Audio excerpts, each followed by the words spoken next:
Chères auditrices et auditeurs, bonsoir. Ici Gauthier à l'antenne. Je suis accompagné de Franck. Bonsoir Franck. Bonsoir Gauthier, bonsoir à tous les auditeurs et auditrices. Alors aujourd'hui, pour la deuxième chronique littéraire de Fréquence Histoire, faisant suite à notre discussion sur Gramsci le mois dernier, nous vous parlerons du livre Machiavel de Jean-Yves Boriot, qui est la dernière grande biographie sur cet éminent personnage historique florentin, biographie de 2015. Tout le monde ou presque croit connaître Machiavel, mais qui le connaît réellement? Machiavel, version francisée de Niccolò Machiavelli, continue d'influencer politiquement et philosophiquement le monde 5 siècles après sa disparition. Ce penseur et diplomate florentin est en effet à l'origine de réflexions tout à fait novatrices pour son époque, et des réflexions d'ailleurs souvent assez mal jugées, de la nécessité d'une conscription militaire pour remplacer le mercenariat, à la séparation de la religion et du politique, qui induisait en fait le principe de laïcité, de la raison d'État à la distinction entre pouvoir et morale, en passant par ses réflexions personnelles sur la corruption qui serait, selon lui, consubstantielle au pouvoir absolu. Une réflexion que partagera plusieurs siècles plus tard Winston Churchill. Alors Franck, Machiavel, c'est un personnage historique qui, plusieurs siècles après sa mort, fait encore parler de lui politiquement. Alors oui, Machiavel fait beaucoup parler de lui, et comme le dit très bien Jean-Yves Boriot, il y a plusieurs paradoxes qui entourent le personnage de Machiavel, et je voudrais revenir sur un paradoxe en particulier. La question en fait que tout le monde se pose, que tous les universitaires se posent, est la suivante: comment un fonctionnaire de rang moyen, à qui ne fut jamais confié de poste vraiment décisionnel, a réussi à porter sur le monde chaotique auquel il avait affaire un regard doté d'une universalité suffisante pour entrer dans l'histoire générale de la pensée politique? Eh bien écoutez, chers auditeurs, chères auditrices, nous allons essayer de répondre à ce premier paradoxe au cours de cette émission, en commençant par revenir très rapidement et très succinctement sur les origines familiales de Machiavel. Alors Machiavel est plutôt issu de la classe dominante, à tel point qu'un historien, lorsqu'il avait classé les familles de Florence par ordre, on va dire, par rapport à leur salaire, leurs revenus financiers, etc., par rapport à leur domaine, la famille de Machiavel faisait partie des 500 familles les plus riches de Florence. Mais tout de suite, on voit bien que Machiavel n'était pas issu de la première moitié de ces 200 familles. Elle était plutôt, on va dire, dans cette deuxième partie, pour la simple bonne raison qu'on sait aujourd'hui de sources sûres que Machiavel, le papa de Machiavel par exemple, lorsque Machiavel était enfant, celui-ci en gardera un souvenir toute sa vie. Le père de Machiavel devait emprunter de l'argent à des cousins, à des amis, à de la famille, pour emprunter des livres. Donc Machiavel appartient à la classe dominante, mais on va dire pas la classe supradominante, super-dominante, qui dirige les destinées de Florence. Oui, Machiavel et sa famille, c'est un petit peu la classe moyenne supérieure. C'est pas tout à fait les dominants de Florence, même si Machiavel, on le verra, s'approchera du pouvoir et contribuera au gouvernement florentin pendant 14 années jusqu'à sa déchéance. Pour revenir quelques secondes sur l'auteur, avant de nous plonger dans Machiavel, le personnage et la biographie, l'auteur, donc Jean-Yves Boriot, est professeur de langue et de littérature latine à l'université de Nantes. C'est un spécialiste de Rome sous la Renaissance, mais il est également bon spécialiste de Florence, où vécut Machiavel. Et Boriot s'est fait connaître par la publication d'une précédente biographie, avant celle sur Machiavel, de Galilée, qui était ce célèbre astronome et physicien, lui aussi florentin d'ailleurs, qui vécut au XVIe siècle, un petit peu après Machiavel, et qui est célèbre pour avoir démontré que la Terre tournait autour du Soleil et non l'inverse, comme l'Église le pensait alors. Même si probablement sa phrase, vous voyez, elle tourne, est probablement apocryphe en réalité. Concernant Nicolas Machiavel, au-delà de cette biographie récente de 2015, éditée chez Perrin, Jean-Yves Boriot a traduit également en français diverses œuvres du grand Florentin, notamment son Prince, qui est son œuvre la plus connue, Il Principe en italien, ainsi que L'art de la guerre, Dell'arte della guerra. C'est également le traducteur d'autres grands textes humanistes de la Renaissance, période riche, faste Alors Franck, tu le disais en introduction, le profil de Machiavel est assez atypique. C'est à la fois un fonctionnaire et à la fois un grand théoricien du politique. Est-ce que tu pourrais revenir sur ce profil? Oui, on peut revenir sur son profil. Donc, comme on l'a dit, donc Machiavel est né à Florence. Il est d'une famille donc plutôt aisée, classe moyenne, on l'a dit, mais fondamentalement, sa famille n'a pas de statut politique. Alors, son père, Bernard Machiavel, est docteur en droit. Il est également trésorier pontifical à Rome.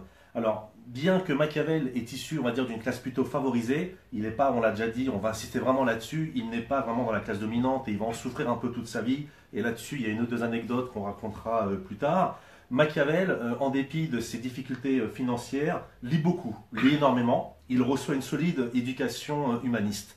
Alors, il ne maîtrise pas le grec, ça c'est important de le savoir. Par contre, il maîtrise le latin. Et il faut savoir qu'à l'époque, tous les auteurs grecs sont traduits en latin. On pense principalement à Aristote, Platon, Plutarque, Polyde, Thucydide. Il a également lu les autres auteurs latins, Cicéron, Sénèque, César, Tacite, Sallust, Odile, Virgile, etc. On ne sait pas grand-chose en fait de la vie de Machiavel pendant plus d'une dizaine d'années. Borio essaye tant bien que mal de retracer cette période un peu de trou, mais ce qu'on peut dire sur cette période, c'est que Machiavel en fait va être témoin de par son histoire, de témoin de deux moments forts dans l'histoire de Florence.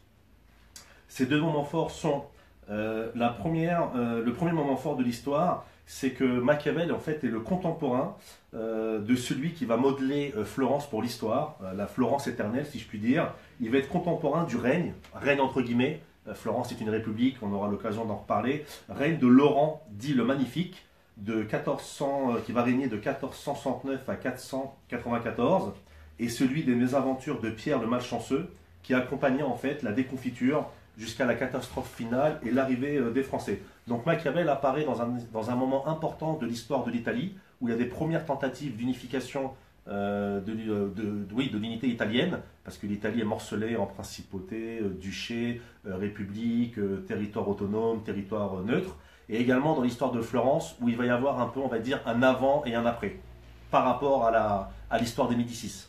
Oui, c'est anecdotique et intéressant en même temps. En fait, Machiavel naît au moment où Laurent arrive au pouvoir, en 1469. Et il arrive donc à l'âge d'homme au croisement des 15e et 16e siècles, une époque où Florence vit bien des soubresauts politiques. Pour revenir en quelques secondes à ce hiatus entre le caractère second de la fonction de Machiavel et la postérité de son œuvre, postérité littéraire, philosophique, politique, ça pourrait faire penser à d'autres figures historiques et littéraires postérieures qui sont de moindre importance, mais qui tout de même ont ce profil à la fois de simples fonctionnaires et de grands inspirateurs sur le plan littéraire.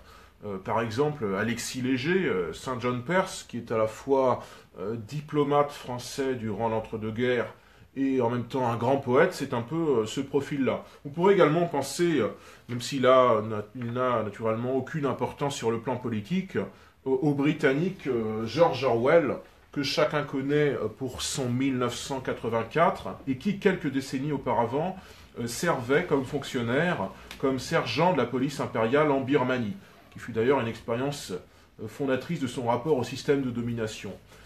Fermons la parenthèse. Au-delà de la biographie de Machiavel, ce livre nous permet d'entrevoir un contexte sociopolitique particulièrement dense, difficilement compréhensible d'ailleurs pour quelqu'un qui n'aurait pas de base comme ça sur quelle était la situation politique de l'Italie avant cette unification, ce risorgimento au XIXe siècle. Alors justement, Gauthier, pardon de t'interrompre, mais ce qui est intéressant, c'est qu'aujourd'hui, tout le monde voit la ville de Florence qui est belle, qui est magnifique. Et à l'époque, la ville de Florence, et d'une manière plus générale, la République florentine n'a rien d'un régime apaisé et ronronnant.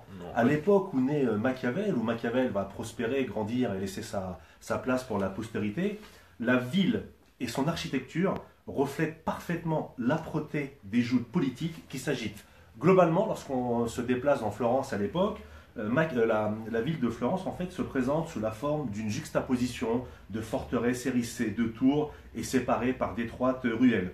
Ces nobles forteresses sont pour la plupart du temps en guerre les unes contre les autres. Et une guerre terrible, une guerre sans merci. Et à l'époque, la violence politique était beaucoup plus forte que maintenant, à tel point que parfois ça pouvait aller de la simple claque jusqu'au coup de couteau et la pendaison, et dans le cas les plus extrêmes, déportation de la famille dans une autre ville qui appartient ou qui est sous tutelle de Florence, et on rasait les tours et les maisons et les forteresses et les palais de ceux qui étaient considérés comme les perdants, les malheureux. Oui, c'est une situation très conflictuelle, qui est notamment liée à un phénomène sur lequel le livre s'attarde pas trop, mais qui est intéressant quand même. C'est celui des luttes de pouvoir, d'une véritable guerre dynastique entre les Guelfes et les Gibelins, qui étaient respectivement partisans de la papauté ou du Saint-Empire. Et ces luttes, pendant plusieurs siècles, à partir du XIIIe siècle en gros, entre Guelfes et Gibelins, ont des conséquences très lourdes sur la ville de Florence, y compris sur un plan sur lequel on ne s'attend pas forcément, par exemple un plan urbanistique, puisque comme tu le disais, l'urbanisme de la ville de Florence, c'est régulièrement un urbanisme de la table rase. Les vainqueurs procèdent régulièrement à la destruction des forteresses, et ça ne se stabilise vraiment qu'à partir du XVIe siècle, où le cadre est un petit peu plus pacifié, en tout cas où Florence, notamment sous l'influence des réformes de Machiavel, se constitue en tant qu'État et où elle se pacifie, elle se stabilise, y compris sur le plan de son urbanisme. En fait, ce qui est intéressant également de revenir dans toutes ces oppositions entre les différentes familles florentines qui vont combattre et lutter pour le pouvoir, ou entre cette opposition entre les partisans du pape et de l'empereur, il faut bien replacer encore une fois les choses dans le contexte, qu'on ne s'imagine pas pour l'opposition, par exemple, entre les Guelfes et les Gibelins, deux partis avec un programme et des propositions politiques clairement énoncées, annoncées et respectées.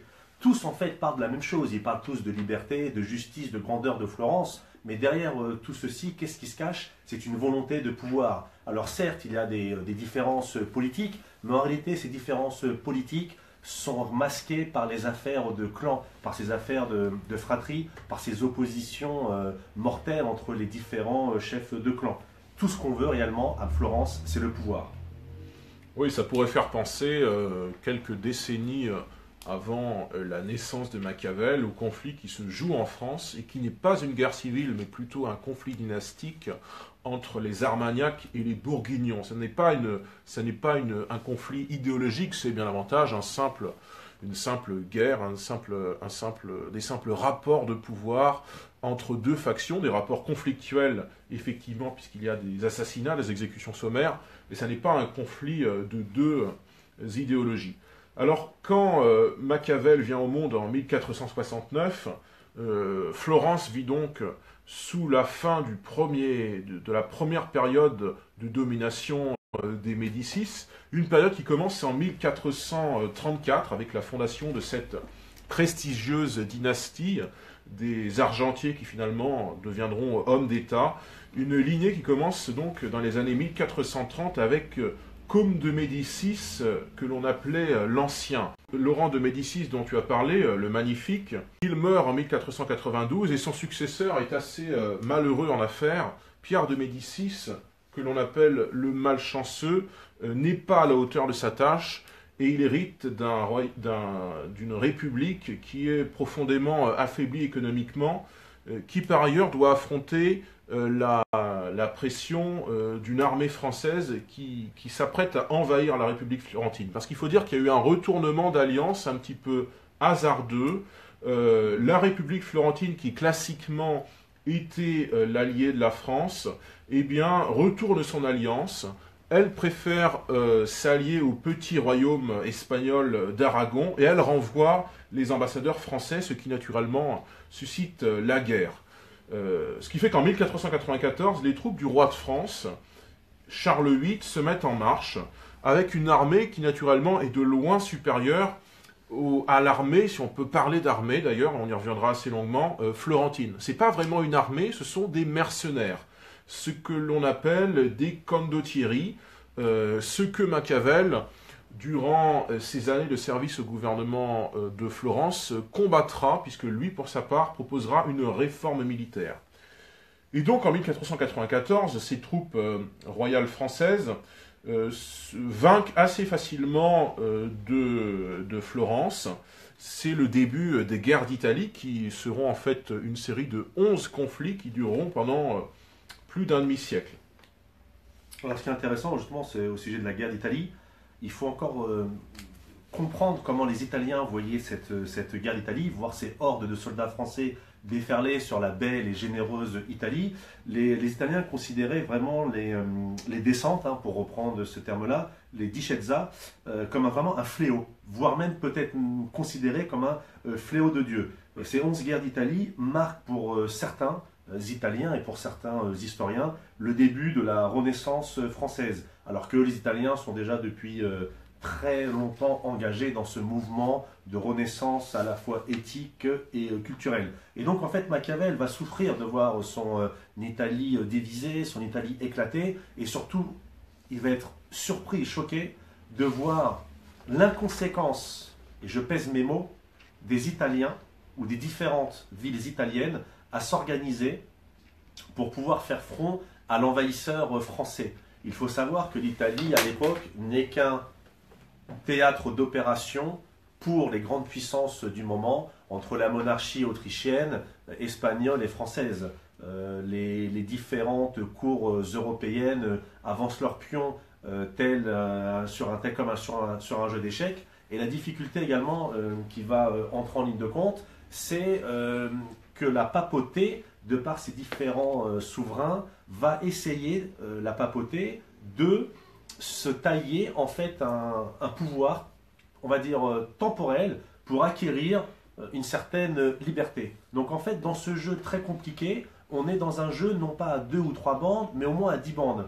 Pourquoi? Parce que l'Italie est composée de différentes cités-États, de différentes villes, duchés, mais en plus, il y a les différentes monarchies européennes qui viennent mettre leur grain de sable. Et ce qui est intéressant, en fait, par l'exemple de Machiavel, par l'histoire de Machiavel, c'est que Machiavel va se rendre vite compte de l'inefficacité, comme tu disais Gauthier, de ces mercenaires. Alors, il faut savoir que lorsque Florence entre en guerre contre une autre ville, que ça soit Pise ou Milan, comment ça se passe? Ils font un peu le tour des familles, de la population florentine, pour ramasser de l'argent, récolter de l'argent, et ensuite on paye des mercenaires. Mais très souvent, ce qui se passe, c'est que les mercenaires se connaissent, et sont parfois même amis. Et lorsque deux villes payent des mercenaires, parfois les mercenaires refusent de se battre. Et donc ça pose problème pour le jeu politique. Et donc Machiavel, en fait, va comprendre cette inefficacité des mercenaires et va mettre en place, ou du moins va tout faire pour mettre en œuvre un embryon d'État moderne. Mais ce qui est important aussi de dire, cette réforme de l'armée, c'est que lorsque Machiavel la propose à Florence, il faut savoir qu'elle a déjà été mise en place depuis longtemps. Il faut savoir, et c'est un petit clin d'œil historique, que les premiers à avoir mis en place cette espèce d'armée, on ne va pas dire nationale, mais d'armée professionnelle au service d'un État, une armée permanente, ce sont les ducs de Bretagne, dès 1425. Le deuxième, ou peut-être pas le deuxième, mais disons dans la foulée, celui qui mettra en place également une armée permanente, c'est Charles VII, en 1448. Donc Machiavel, sur ce point-là, n'innove pas. Mais en tout cas, il prend conscience, de par l'expérience de la réalité du terrain, qu'il y a une inefficacité à avoir recours à une armée de gens qui fondamentalement ne sont là que pour l'argent et ne sont pas là par idéal patriotique. Oui, et ce choix d'ailleurs, pour revenir à ton exemple du Royaume de France, de se baser sur une armée de métier, finalement a précipité le cours de la guerre de 100 ans. Puisqu'après le désastreux traité de Troyes de 1420, la prise de conscience royale qu'il faut une véritable armée professionnelle, couplée d'ailleurs au souci de collecter un véritable impôt, aboutit au retournement, aboutit à la victoire française finale à partir des combats de Castillon en 1450 et la victoire finale en 1453. C'est un bon exemple de on pourrait dire, de cette statogénèse, cette construction de l'État qui est assez précoce en France, mais qui naturellement n'existe pas du tout au sein des cités-États italiennes, qui sont petites, qui sont morcelées, qui sont politiquement divisées, qui n'ont pas d'armée, qui sont contestés par leur population, régulièrement renversés. Il y a d'ailleurs un épisode qu'on n'a pas évoqué, qu'il faut évoquer brièvement, qui illustre cette instabilité. C'est aux premières années de l'âge adulte de Machiavel, entre 1494 et 1498, exemple de cette instabilité politique, la dictature théocratique de Savonarole. Savonarole, c'est un moine de Ferrare, c'est un excellent orateur, quelqu'un qui enflamme la foule avec ses prédications, et c'était un ennemi des Médicis. Alors naturellement, quand les Médicis sont défaits par Charles VIII en 1494, eh bien, Jérôme Savonarole, c'est son nom complet, a partie liée avec le roi de France, et il se met en place comme cela un pacte. Savonarole rencontre le roi et lui dit, eh bien, soutenez-moi, et en échange, j'écarterai les Médicis du pouvoir, mais en échange, ne mettez pas la ville à sac. Et Savonarole reste comme ça au pouvoir pendant 4 ans, il change les institutions, il réforme beaucoup, mais ces réformes ne sont pas appréciées, ce qui fait qu'au bout de 3 ans, en 1497-1498, il est mis en prison et il est exécuté au printemps 1498. Et après la chute de Savonarole, de ce changement de pouvoir, datent les premières expériences de Machiavel au sein du personnel diplomatique florentin, puisque c'est le début de la carrière diplomatique de Machiavel, au sein de ce qu'on appellera le Conseil des 10, qui est une sorte de ministère des Affaires étrangères, et c'est une carrière de 14 ans, Franck. Oui, c'est une carrière de 14 ans. Alors juste pour finir sur Savonarole, en fait, on raconte cette anecdote que Laurent de Médicis, au seuil de sa mort, voulait à la fois se confesser et obtenir le pardon de son ennemi juré. Donc il est sur son lit de mort et il demande à ses proches d'aller chercher ce moine, ce fanatique, pour la confession. Donc Savonarole arrive donc, dans le palais des Médicis, il écoute Laurent, il discute, et en fait Laurent confirme en fait sa volonté de se faire pardonner aux yeux de Dieu, aux yeux des hommes, et en fait il confesse ses fautes, différents massacres, les différents sacs qu'il a pu faire, les pillages, et Savonarole en fait lui dit écoute, je veux bien te pardonner, mais à 3 conditions. Avoir la foi dans le pardon de Dieu, restituer tout ce que tu as volé, et surtout laisser aux Florentins la possibilité de constituer un gouvernement démocratique. Et en fait, à la dernière demande, Laurent refuse, et Savonarole ne lui donne pas l'absolution. Ce qui fait que les Médicis garderont toujours une haine contre ce personnage. Donc Machiavel, en fait, comme tu l'as si bien dit, Gauthier, donc, entre au service du Conseil des 10. Alors, sa dénomination exacte, c'est pas ambassadeur, c'est plutôt secrétaire florentin. Oui, c'est un légat en fait.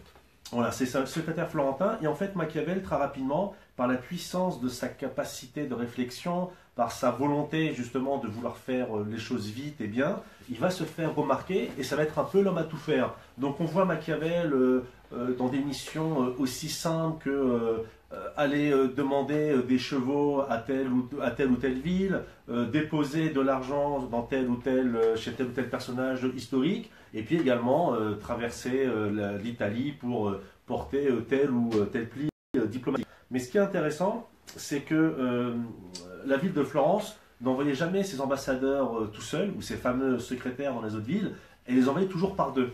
Et comme on l'a dit en début d'émission, Machiavel, même s'il appartenait à une classe favorisée, il était en bas, on va dire, de la classe favorisée. Et en fait, à chaque fois que les ambassadeurs arrivaient dans une ville, ils étaient par 2.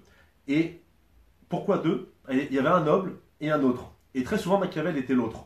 Le noble, en fait, il était surtout là pour le prestige du nom. Et tout le travail, en fait, revenait essentiellement au 100 grades. Et le cas échéant, lorsqu'il y avait un échec de la mission, le blâme lui retombait dessus. Donc Machiavel, en fait, va être très rapidement confronté en fait, à cette particularité de la vie politique florentine et italienne où il y a beaucoup, on va dire, de copinage, d'entraide. Mais Machiavel, par la force de son travail, il va se faire remarquer, il va se faire plutôt bien remarquer, au point qu'après des années de différentes ambassades, celui-ci va être l'interlocuteur des plus grands personnages de l'époque, à savoir les différents rois de France, des papes, et également César Borgia. Je ne sais pas si on aura le temps d'en reparler.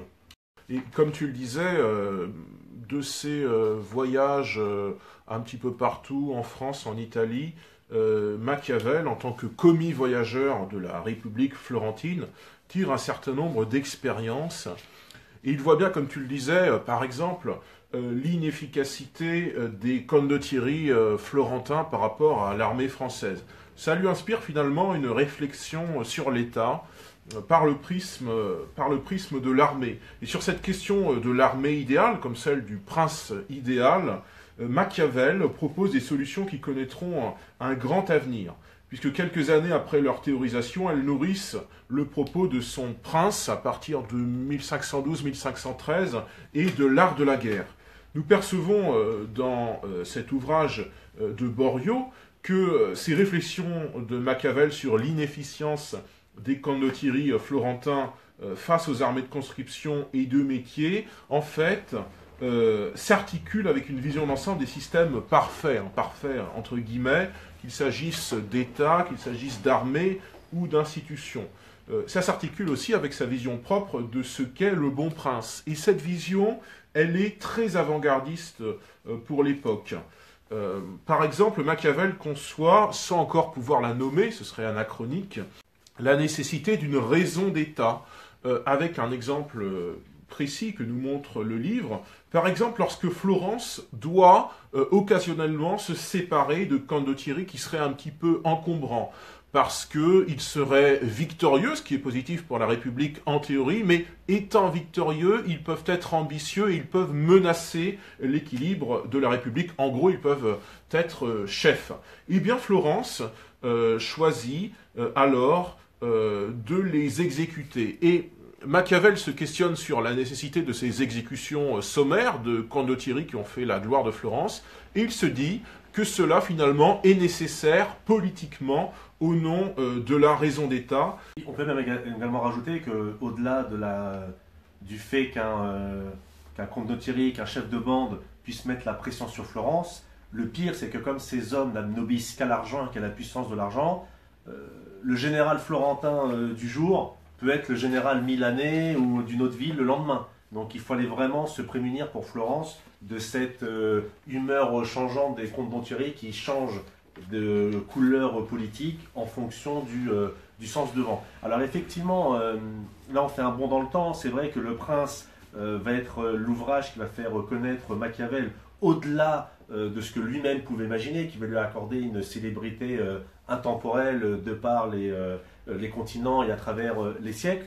Et en fait, on a beaucoup fait dire à Machiavel ce que lui ne disait pas. Et Machiavel, au même titre que Gramsci, donc là je renvoie à notre première émission, très souvent on réduit Gramsci au gramscisme, et très souvent on réduit Machiavel au machiavélisme.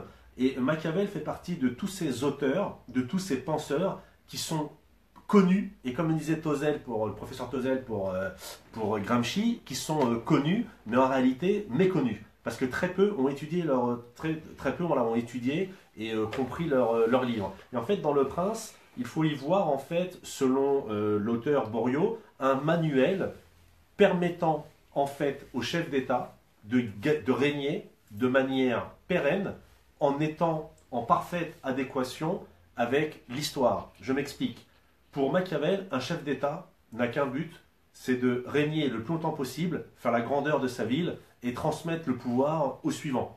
Et très souvent, malheureusement, les gens vont faire de Machiavel, en fait, un espèce de monstre froid, un espèce de robot calculateur, alors que lorsqu'on prend le temps de lire ses différents écrits, et notamment ses pièces de théâtre, on s'aperçoit que c'est un homme sensible, c'est un homme qui a du cœur, qui a des émotions. Ce n'est vraiment pas le monstre froid Et oui, avec le sang, avec oui, ce monstre froid, pardon, avec ce sang glacé. Non, non, pas du tout. C'est vraiment un homme qui place en fait la conception et la direction des affaires de l'État au-dessus de toutes les considérations, on va dire, bassement humaines.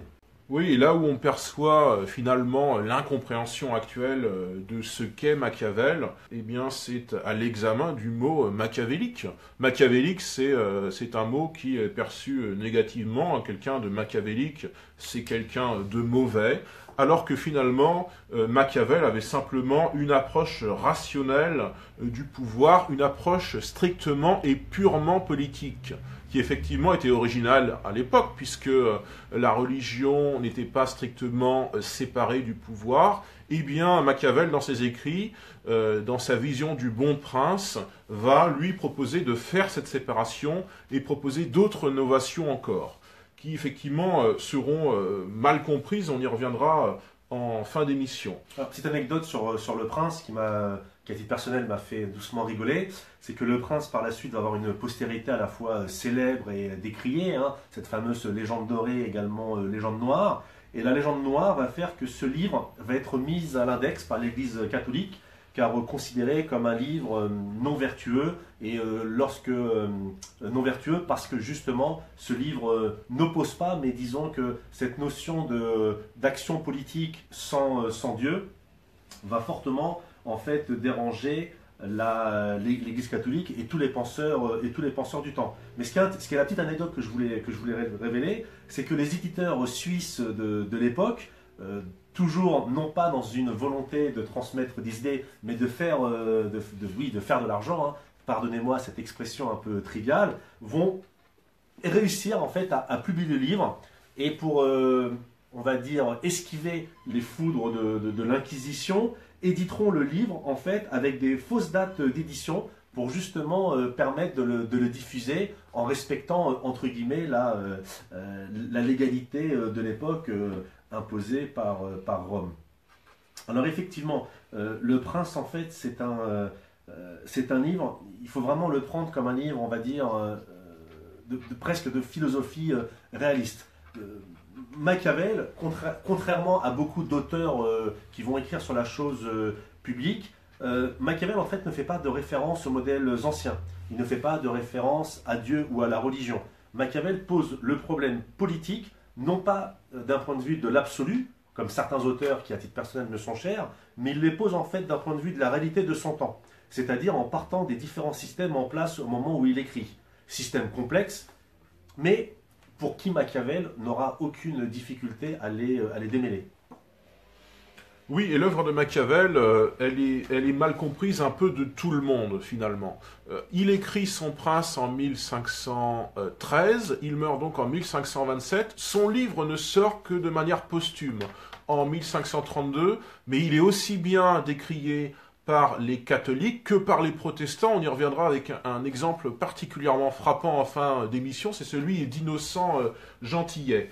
Cette œuvre est mal comprise parce que les principes supérieurs que Machiavel place très haut, eh bien, ne collent pas avec la vision qu'a l'Église. Ces principes supérieurs qui placent très haut la pérennité du système politique pour lequel Machiavel œuvre en tant que diplomate, donc pendant 14 ans, par rapport à son existence propre, sont tout entiers compris dans cette célèbre maxime qui est issue d'une lettre de 1513, une lettre qui a fait scandale à l'époque, dans laquelle Machiavel disait, je cite, « J'aime ma patrie plus que mon âme ».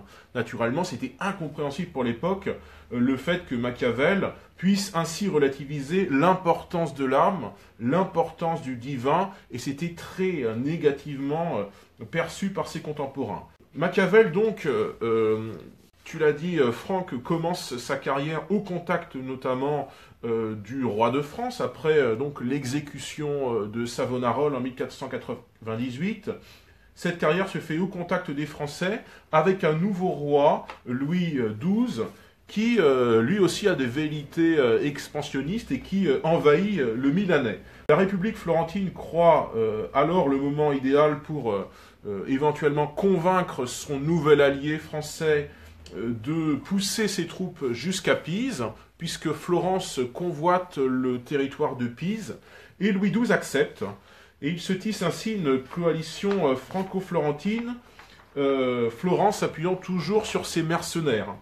Et c'est donc l'épisode qui est assez longuement relaté, plusieurs dizaines de pages dans ce livre, du siège de Pise, qui semble n'être qu'une simple formalité, mais finalement, cette prise de la ville de Pise ne se fait pas, pour une raison simple et grotesque en même temps, c'est que les précieux mercenaires de Florence ne sont pas payés, et que le roi Louis XII, le roi de France, eh bien, lâche Florence, lâche son allié Florence. Et c'est le début pour les Florentins et Machiavel en particulier, qui est envoyé en tant que légat, de tractations par lesquelles Florence tâche de convaincre le royaume de France de la nécessité d'intervenir de nouveau à Pise.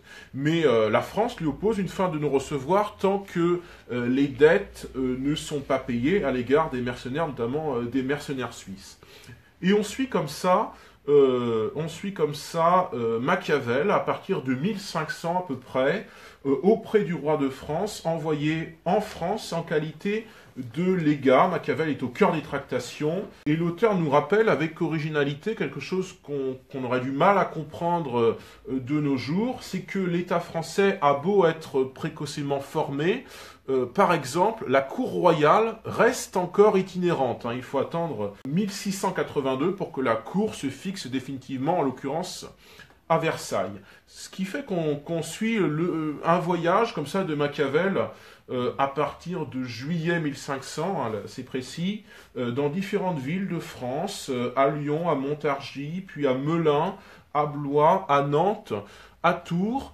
Pendant plusieurs mois, il y a des tractations. Machiavel a du mal à obtenir ce qu'il souhaite de la France, mais finalement, la France lui accorde ce que Florence souhaite quand Florence, Franck, paye les dettes qu'elle doit aux mercenaires suisses. D'ailleurs, ce qui est intéressant dans cette expérience française, il y en aura plusieurs, mais dans cette expérience française, ce qui est intéressant, ce qui ressort, c'est la difficulté en fait du jeu diplomatique et du jeu politique. Déjà, en temps normal, aujourd'hui, faire de la diplomatie lorsqu'on est reçu dans une ambassade ou dans un ministère, on sait aujourd'hui, et on le sait déjà hier, mais que c'était quelque chose, en fait, Gauthier, tu seras d'accord avec moi, c'était quelque chose de très difficile. Même si aujourd'hui, il est d'ordre de contre-ordre, c'est courant. Ordre contre ordre. Et en fait, lorsqu'on voit ces pages, lorsqu'on lit les pages de l'auteur, Boriot, de ses ambassades en France, on s'aperçoit que Machiavel est assez dérouté et il trouve les rois de France déroutants dans leur façon de gérer. Un jour, Machiavel apprend que le roi part au nord, donc Machiavel se met en route vers le nord. Finalement, le roi part au sud. Donc dans ces conditions, faire de la diplomatie, c'est difficile, en sachant que pour avoir accès au roi, ce n'est pas toujours très évident. Et dans cette période française, la principale difficulté de Machiavel, c'est l'argent. Mais non pas l'argent pour tenir son rang à la cour, pour se payer des beaux habits et mettre, on va dire, de l'argent dans les rouages pour ouvrir certaines portes en payant, on va dire, disons-le clairement, de la boisson, de la nourriture et des femmes. Non, la principale difficulté pour Machiavel à l'époque, comme quoi la politique n'enrichit pas toujours, c'est que Machiavel en fait n'a plus d'argent pour envoyer ses propres courriers. Il doit sans cesse quémander de l'argent à ses frères, à sa famille, à ses cousins, à ses amis.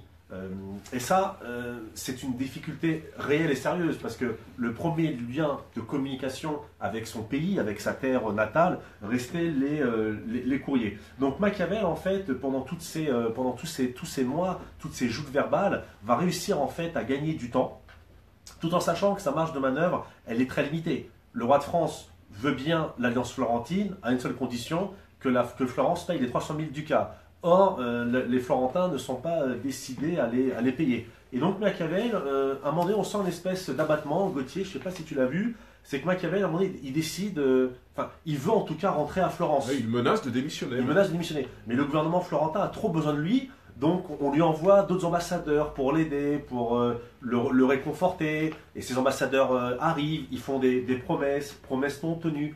Et à un moment donné, ce qui va se passer, c'est que Florence va consentir à payer une partie en fait de l'arriéré, ce qui va pouvoir mettre le roi de France dans une bonne disposition. Oui, alors l'avantage de cette phase de contact à partir de 1500, à peu près entre juillet et novembre 1500, Machiavel peut se forger une véritable opinion personnelle de ce qu'est la puissance française à l'époque. Et l'auteur rappelle combien les dirigeants du royaume de France, selon les propres écrits de Machiavel, figurent en réalité parmi les principaux acteurs politiques au monde, hein, puisque Louis XII, que l'on appelait à partir de 1506, c'était une revendication des États généraux, le père des peuples, et de fait, avec l'empereur Maximilien Ier, l'homme le plus puissant au monde, hein, de même que son ministre, Georges d'Amboise, qui est cardinal de Rouen, qui est l'homme de l'alliance franco-vénétienne entre la France et Venise de 1499, c'est le diplomate le plus influent de la scène européenne. Et Machiavel aura à traiter avec ce cardinal de Rouen. Il y aura notamment une anecdote célèbre qui est, on la racontera en fin d'émission, chacun critiquant l'autre puissance. On racontera ça en fin d'émission. Mais en parallèle de son itinéraire français, Machiavel siège également depuis 1500 au Consiglio Diezi, le Conseil des Dix, qui est donc, on le disait en début d'émission, l'équivalent d'un ministère des Affaires étrangères et de la guerre. Et au fil des années, cette expérience lui donne une certaine philosophie, on pourrait dire, de ce qu'est le réalisme politique, un réalisme qu'il essaiera d'incarner ensuite dans ses œuvres.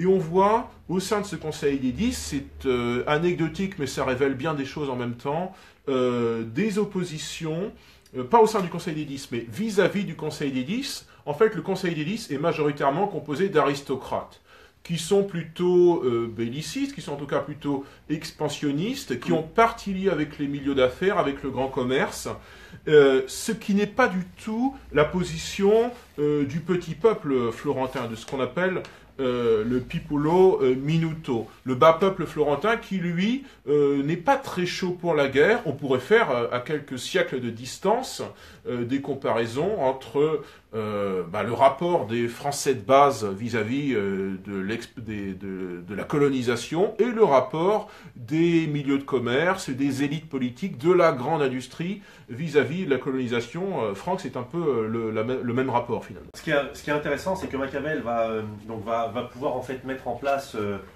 sa pratique et sa théorie issue justement de son observation. Et en fait, les Français donc se remettent en route une énième fois pour l'Italie, hein, pour mettre en place cette fameuse politique, pour pouvoir permettre en fait à Louis XII de récupérer les terres italiennes qu'il convoite tant. Mais au même moment, le pape Jules II, en 1511, va susciter la Sainte Ligue. Et en fait, ce projet en fait, du pape Jules II va entrer de plein fouet en fait, avec les projets de Machiavel, de Florence et de Louis XII. La suite est connue. Les Français sont battus en 1512 et le pape de l'époque laisse les Espagnols remettre les Médicis au pouvoir. Alors le problème, c'est que Machiavel, lui, fait partie de cette élite florentine, mais cette élite florentine, elle a perdu. Les troupes de Machiavel sont vaincues au Prato. Soderini, qui est le grand chef de Florence, est contraint à l'exil. Soderini, c'est le gonfalonier de Florence qui donc remplace Savonarole et qui précède le retour des Médicis. Oui, très juste, très juste. Et en fait, Machiavel, même si Florence tombe, et on peut dire qu'il a une certaine part de responsabilité dans ce choix, dans cet état de fait, pardon, parce que c'est lui qui a fait le choix de l'Alliance française, c'est lui qui a essayé de mettre en place une armée de métier avec l'insuccès qu'il connaît. D'ailleurs, beaucoup de gens critiqueront les théories de Machiavel en lui disant que ce qu'il a écrit, c'est bien beau, mais tes troupes, mon cher Machiavel, ont été vaincues au Prato. Mais tout de même, il y a la victoire de Pise, la conquête finale de Pise, qui est due quand même au fait que la théorie de Machiavel sur les condottieri a été mise en pratique et que, à partir de 1505, le gouvernement florentin, donc le gouvernement de Soderini, a levé une armée. Ça, tout de même, c'est une victoire de Machiavel. C'est une victoire de Machiavel. Tient justement la philosophie réaliste chère à Machiavel, le constat est quand même le suivant, c'est que le gouvernement auquel Machiavel appartient est responsable en fait de la défaite finale, on va dire, de Florence, et le camp adverse, on va dire, à l'intérieur de la ville de Florence, qui est le camp des Médicis, arrive à reprendre le pouvoir. Donc Machiavel, lui, va avoir une attitude, on va dire, d'homme d'État, qui consiste à dire qu'il n'a pas servi les hommes en place, mais qu'il a servi vraiment la République de Florence. Dans ses différentes lettres, il expliquera que oui, Soderini était son ami, mais qu'il a servi Soderini comme il aurait pu servir n'importe quel autre prince. Il va écrire à Julien de Médicis une lettre dans laquelle Machiavel se pose en défenseur de la chose publique et il demande à Jean de Médicis d'être raisonnable, de ne pas faire comme ses aïeux, comme ses ancêtres, à savoir les proscriptions et de raser les maisons des ennemis et des adversaires d'hier. Malheureusement, un Médicis reste un Médicis, malheureusement pour Machiavel, bien évidemment. Et cette lettre en fait de Machiavel pour demander au nouveau maître de Florence de le garder en poste n'aura pas le succès escompté. Très rapidement, Machiavel va être relevé de ses fonctions de secrétaire de la chancellerie et du conseil des 10. Alors là, on apprend qu'il doit fournir une énorme caution et rendre compte en fait de ses faits et gestes dans la ville. Et on sait que ce sont 3 de ses amis qui vont pouvoir payer sa caution. Oui, et là on est en 1513. Machiavel, donc, comme tu le disais Franck, a écrit à Médicis, ça n'a pas fonctionné. Machiavel est emprisonné, Machiavel est torturé, et il aura toutefois un sort un peu plus heureux qu'un de ses collègues, Pietro Boscoli. En fait, Machiavel était soupçonné de soutenir une conjuration de ce dénommé Boscoli. Boscoli est décapité, Machiavel lui est simplement torturé, relâché en mars 1513 à la faveur d'une amnistie générale à l'occasion de l'accession au trône du nouveau pape Léon X, qui était l'ancien cardinal Jean de Médicis, mais c'en est fini de la carrière politique et diplomatique de Machiavel, qui maintenant, en quelque sorte, c'est pas très élégant de dire ça, mais se reconvertira dans les livres, qui donnera son prince, qui donnera son art de la guerre. Il lui reste encore 14 ans à vivre, et en 1532, sort Le Prince qui, on le sait, aura une immense postérité jusqu'au XXIe siècle. Pour revenir sur l'anecdote que je commençais à déflorer en début d'émission sur le rapport des protestants notamment à l'œuvre de Machiavel, puisque cette œuvre était contestée par les catholiques mais aussi par la Réforme, revenons sur ce qu'on appelle l'anti-Machiavel. C'est un traité juridique qui a été écrit en 1576 par Innocent Gentillet, qui était un huguenot français. Ça nous montre à quel point, 50 ans après sa mort, l'œuvre de Machiavel était mal perçue, puisque Gentillet intitule donc ce traité très exactement « Discours sur les moyens de bien gouverner et maintenir en paix un royaume ou une autre principauté », sous-titre « Contre Machiavel florentin, contre Machiavel de Florence ». Dans ce traité, Gentillet, en 1576, juge a posteriori que l'œuvre de Machiavel théorise la raison d'État, une raison d'État dont il voit les effets concrets. C'est par exemple en 1572, la Saint-Barthélemy. Gentillet juge, et plutôt à raison d'ailleurs, que la Saint-Barthélemy, cette purge, cet assassinat de milliers de catholiques, de protestants par le pouvoir catholique, il juge que c'est une forme de raison d'État finalement. C'est l'héritage, Franck, l'héritage politique de Machiavel. Oui, alors sur la Saint-Barthélemy, il y aurait beaucoup de choses à dire parce qu'elle faisait suite à de nombreux massacres de catholiques perpétrés par les protestants. Mais ce qui est intéressant, c'est que 50 ans ou 60 ans après sa mort, Machiavel va être vraiment décrié. Il va y avoir des manifestations, notamment dans cette contrée, en Suisse également, où on va brûler des effigies de Machiavel, parce que celui-ci sera considéré, à tort ou à raison, comme un suppôt de Satan, avec cette fameuse raison froide, avec cette fameuse raison d'État. Oui, cette raison d'État et ce rationalisme, finalement, en politique, n'est pas du tout compris par les contemporains de Machiavel. Alors, quelques questions, Franck, des auditeurs de Fréquence Histoire, avec une première question. Que penses-tu, Franck, du républicanisme, entre guillemets, de Machiavel ? Alors, il y a beaucoup de choses à dire sur cette question. Merci à l'auditeur qui l'a posée. Alors déjà, il faut savoir que dans le contexte florentin, dans le contexte de ce 15e, 16e siècle, une république en Italie, et ça, il faut vraiment le préciser, une république en Italie est un territoire qui n'appartient pas à un duc ou à un prince, mais qui en fait est un territoire libre, autonome. Donc ça c'est une précision importante à apporter et elle va expliquer un peu ma réponse. Donc en fait le républicanisme de Machiavel il est à tempérer, pour la simple et bonne raison que la République, au sens où l'entendent les classiques, au sens où l'entendent les penseurs de l'époque, mais également les penseurs, on va dire, de l'Antiquité, ce n'est pas un système un homme égale une voix. Donc le républicanisme de Machiavel ne peut pas du tout être assimilé à un républicanisme actuel ou à un démocratisme. Machiavel appartient à l'élite, alors certes une élite de second rang, mais quand même à une élite, et comme le dit très justement l'auteur Jean-Yves Boriot dans son livre, à l'époque de Machiavel, on estime qu'il y avait à peu près 100 000 personnes à Florence, mais que sur ces 100 000, la vie politique était limitée entre 1000, voire 5 ou 6 000 personnes. Il faut savoir que à Venise, grande république également, il faut savoir que le doge de Venise était choisi entre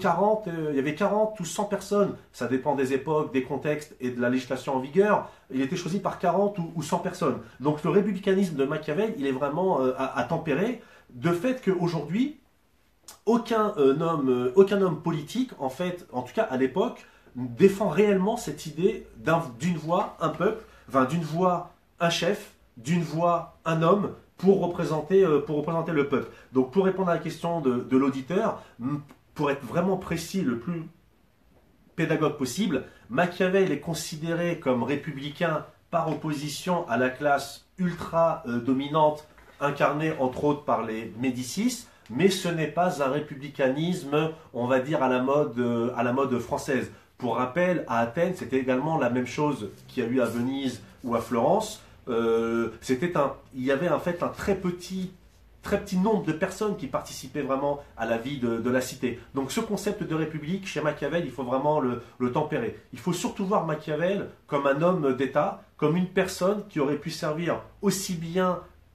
une personne chef de l'État issue de la classe populaire ou une personne issue des rangs de l'aristocratie ou de la bourgeoisie qui aurait été également chef de l'État. Il faut surtout, voilà, à mon avis, il faut vraiment voir Machiavel plus comme un homme d'État que comme un républicain pur et dur. Parce qu'encore une fois, le système florentin ou le système de Venise ou toutes les républiques qu'il y a eu dans l'histoire, hormis dans l'histoire très récente, mais là c'est encore un autre sujet, mais toutes les républiques dans l'histoire sont plutôt des oligarchies. À savoir qu'un très petit nombre de gens qui dirigent, que ce soit dans la République romaine, la République athénienne, Venise ou même Florence. Alors, je vois sur le compte, il y a une autre question pour toi, Gauthier. Comment qualifierez-vous l'historiographie autour de la figure de Machiavel? Légende noire ou réhabilitation? C'est un petit peu les deux, finalement. Plus on se rapproche de la mort de Machiavel, plus c'est une légende noire. Mais de nos jours, il commence à y avoir une réhabilitation. En fait, les philosophes qui succèdent à Machiavel réfléchissent naturellement à l'œuvre de Machiavel. Et rétrospectivement, la rupture que Machiavel intègre entre politique et morale, par exemple, est perçue comme la frontière entre deux formes de philosophie politique. Entre une philosophie politique qu'on pourrait qualifier de classique, entre guillemets, et une philosophie politique moderne.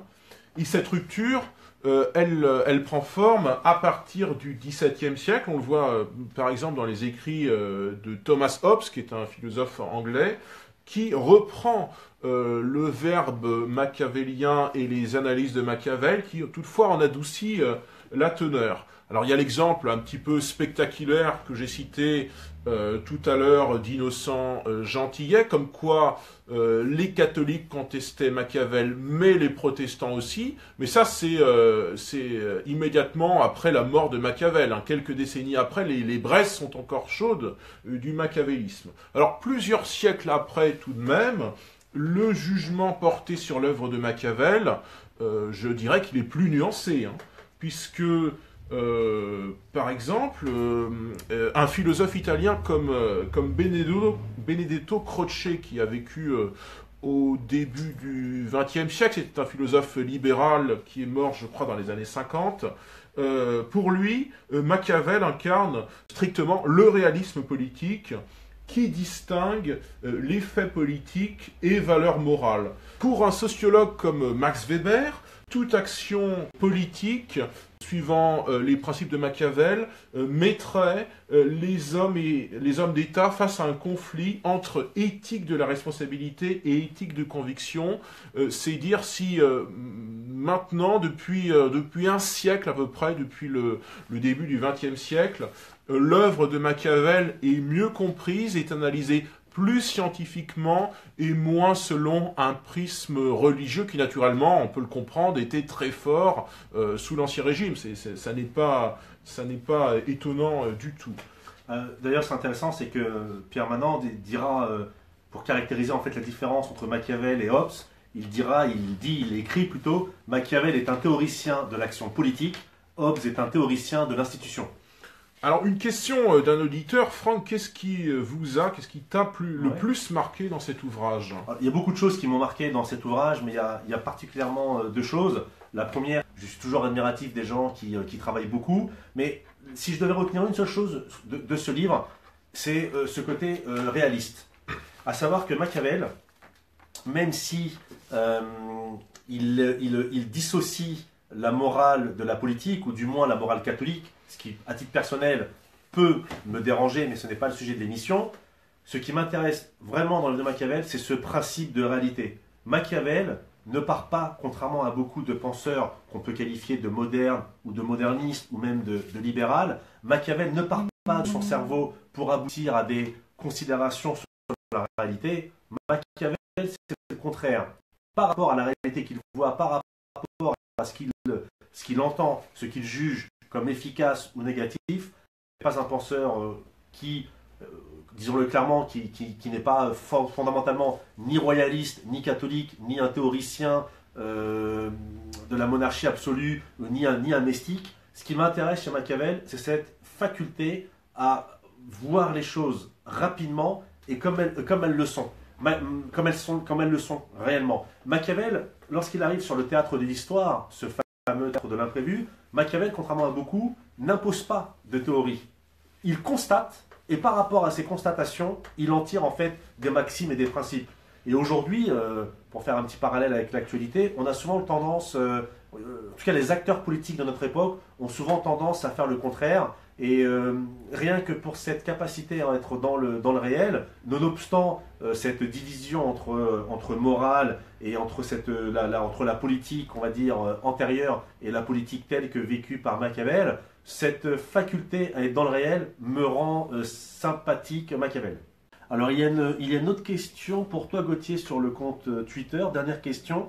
Il va être l'heure de rendre l'antenne. Peux-tu... Ah oui, alors, donc question très importante, très intéressante.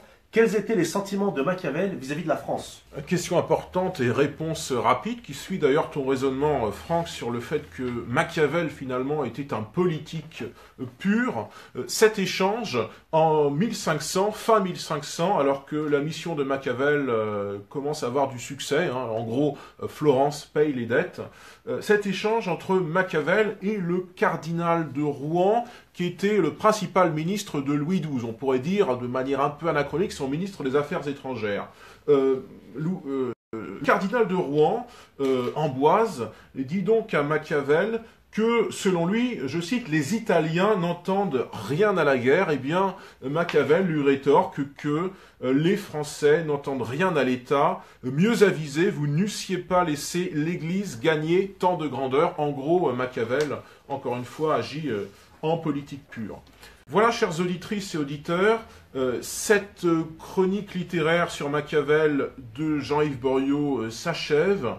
Et pour notre prochaine chronique, donc la 3e chronique littéraire de Fréquence Histoire, nous parlerons de Clémenceau. Nous ferons cette chronique le jeudi 4 janvier à partir de 19 h et nous reviendrons, Franck, sur l'une des dernières grandes biographies de Clémenceau par Michel Vinocq, une biographie rééditée chez Perrin. Alors, une biographie qui date de 2007, mais qui a été rééditée il y a quelques semaines à l'occasion du centenaire de sa prise de fonction à la présidence du Conseil. Voilà, chers amis, Merci pour votre écoute. Merci aussi pour votre écoute précédemment de notre émission Date clé sur Louis-Napoléon Bonaparte. Et nous vous donnons donc rendez-vous jeudi 4 janvier à partir de 19 h pour notre prochaine chronique sur Georges Clemenceau. Une dernière phrase pour finir, pour laisser nos auditeurs réfléchir. Machiavel, lors de ses séjours français, a rapporté des enseignements qu'il a consignés dans un court mais riche rapport sur les choses de la France, où il passe en fait en revue notre pays. Donc je vous lis ce petit passage qui fera réfléchir, je pense, les amateurs et les passionnés d'histoire. Donc il juge notre pays de cette façon. Ce qui fait la puissance du pays, c'est que les barons sont désormais soumis, les fiefs n'y sont pas partagés, mais réservés aux aînés des familles. La France est un pays riche, grâce à son étendue et à l'avantage des grandes rivières, et grâce et opulente. Les denrées et la main-d'œuvre y sont bon marché, sinon pour rien. Mais cette opulence est grévée. Les prélats de France perçoivent 2/5 des rentes et revenus de ce royaume. Les Français sont soumis à leur roi. Ils ne craignent que les Anglais, à cause des grandes incursions et ravages qu'ils ont fait jadis dans le royaume. Voilà Gauthier, fin de citation. Merci Franck pour ce beau paysage géographique et mental de la France. À bientôt Franck et à bientôt chers auditeurs. À bientôt Gauthier, merci à tous.